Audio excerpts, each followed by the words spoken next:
अखण्डमण्डलाकारं व्याप्तं येन चराचरं तत्पदं दर्शितं येन तस्मै श्रीगुरुवे नमः।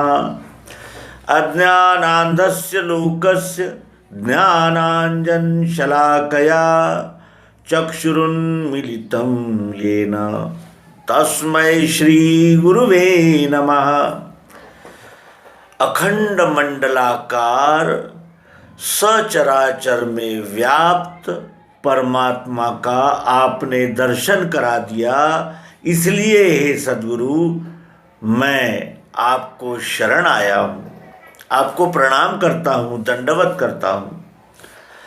ये अज्ञान रूपी ये सारा जो बर्ताव चल रहा है, अज्ञानांधस्य लोकस्य ज्ञानांजन शलाकया, इस भयानक अंधेरे को एक बिजली की तरह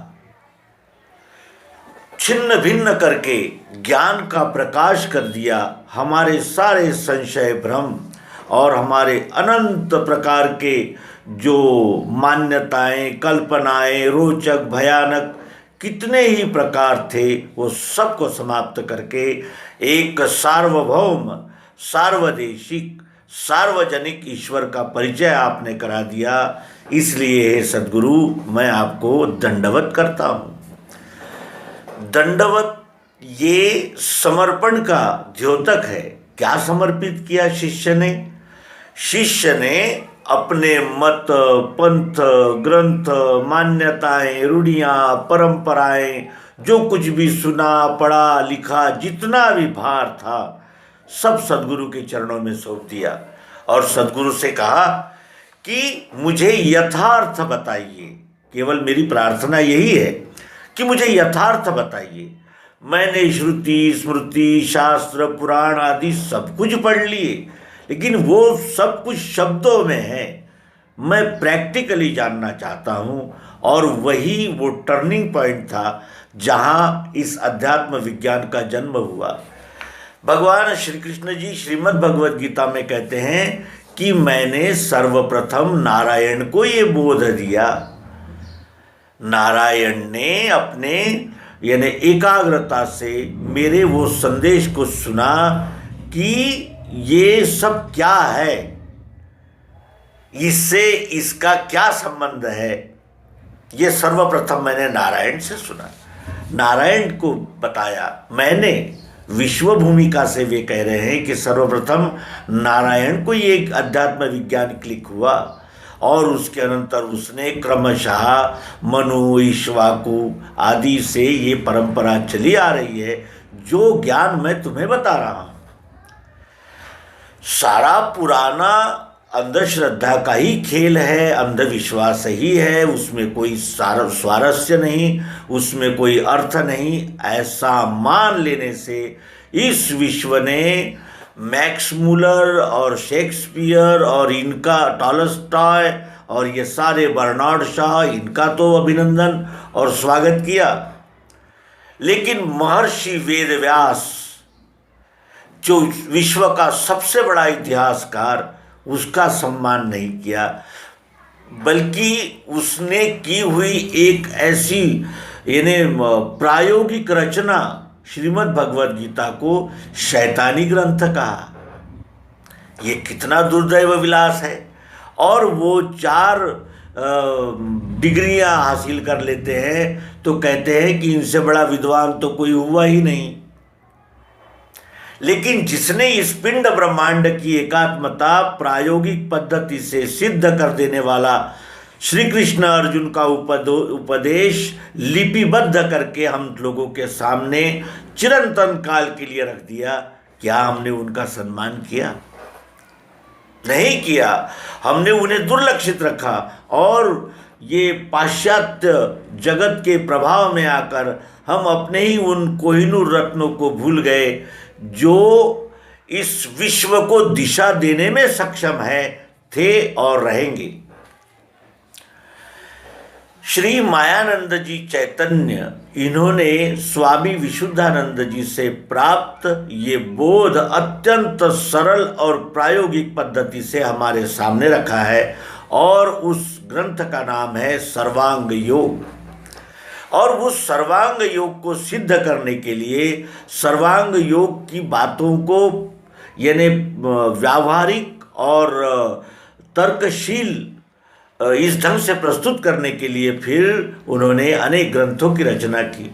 श्रीमद् भगवद गीतोपनिषद भाष्य, नरनारायण, चमत्कार निर्णय, वैदिक भागवत, संतों के हरि पाठों का भी उन्होंने अनुवाद किया, इसलिए कि वो जो संतों ने कहा हुआ सत्य अमृत है वो शब्दों में ही न रह जाए, वो प्रैक्टिकल में और सरल अनुभव में आए।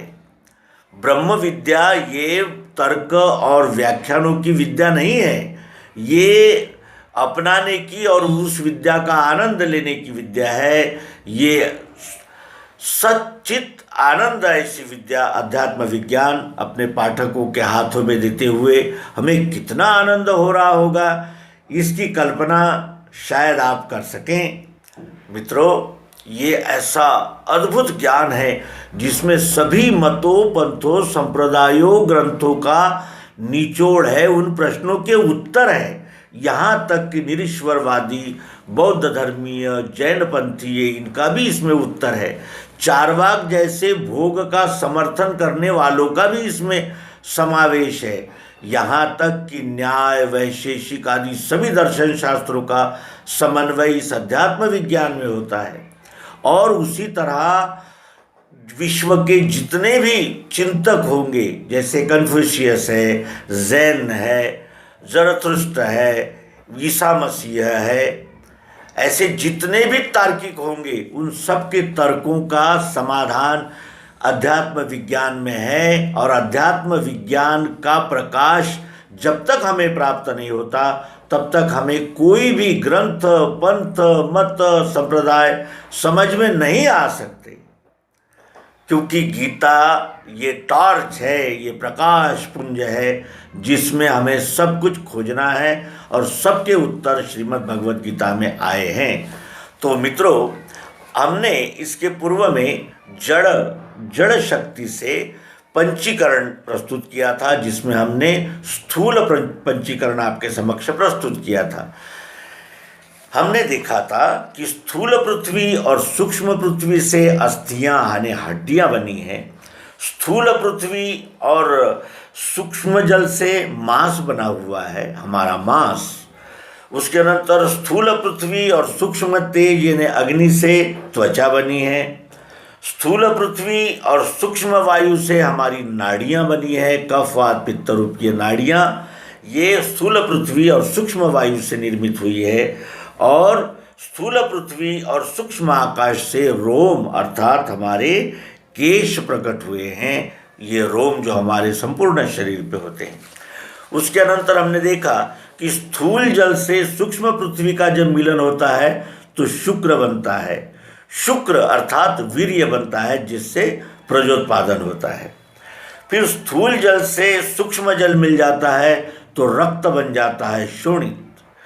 उसके अनंतर स्थूल अग्नि से सूक्ष्म तेज यानी सूक्ष्म अग्नि मिल जाता है तो आलस्य नाम की क्रिया बनती है, आलस्य। फिर स्थूल अग्नि से सूक्ष्म वायु का मिलन होता है तो निद्रा नाम की क्रिया बनती है। और स्थूल अग्नि से सूक्ष्म आकाश का जब सम्मिलन होता है तो वो क्या बनता है, लार बनता है। लार जो हमारे मुंह से स्रवण होते रहता है। और स्थूल जल से सूक्ष्म वायु मिलता है तो मूत्र तैयार होता है। और स्थूल जल से सूक्ष्म आकाश मिलता है तो हमारा पसीना यानी स्वेद निर्माण होता है। उसके अनंतर स्थूल अग्नि से सूक्ष्म पृथ्वी का संयोग हुआ तो क्षुधा अर्थात हमें भूख लगती है। स्थूल अग्नि से सूक्ष्म जल का सम्मिलन हुआ तो तृषा यानी तृष्णा, प्यास लगती है। फिर स्थूल अग्नि से सूक्ष्म अग्नि का मिलन हुआ तो आलस्य आता है। स्थूल अग्नि से सूक्ष्म वायु का मिलन हुआ तो निद्रा आती है।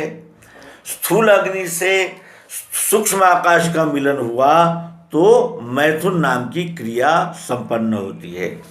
उसके अनंतर स्थूल वायु से सूक्ष्म पृथ्वी, चलन नाम की क्रिया बनती है, चलना। स्थूल वायु से सूक्ष्म जल का मिलन हुआ तो वलन यानी मुड़ना। स्थूल वायु से सूक्ष्म तेज का मिलन हुआ तो प्रसरण यानी फैलना।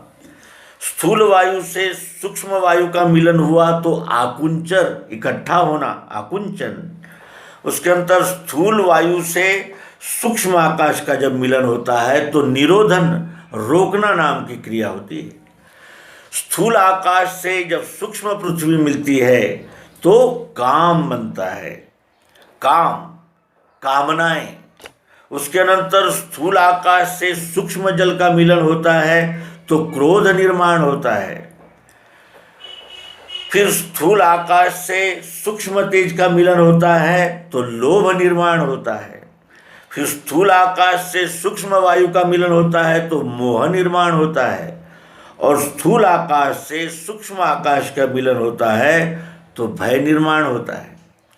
ये हमने जड़ शक्ति से यानी स्थूल पंचीकरण से उत्पन्न होने वाले पदार्थों के विषय में आपको जानकारी दी। इसके अंतर हम सूक्ष्म पंचीकरण, लेकिन सूक्ष्म जड़ शक्ति से सूक्ष्म पंचीकरण देखेंगे। मित्रों, अध्यात्म विज्ञान ये विश्व की सर्वश्रेष्ठ विद्या है। क्यों?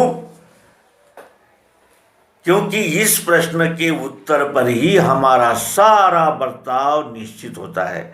आप सभी से अनुरोध है कि इस एपिसोड को अधिक से अधिक शेयर करेंगे और अध्यात्म विज्ञान, पिंड ब्रह्मांड की एकात्मता, ये विषय जन जन तक पहुँचे। इन्हीं सद्भावनाओं के साथ नर्मदे हर, सद्गुरु भगवान की जय।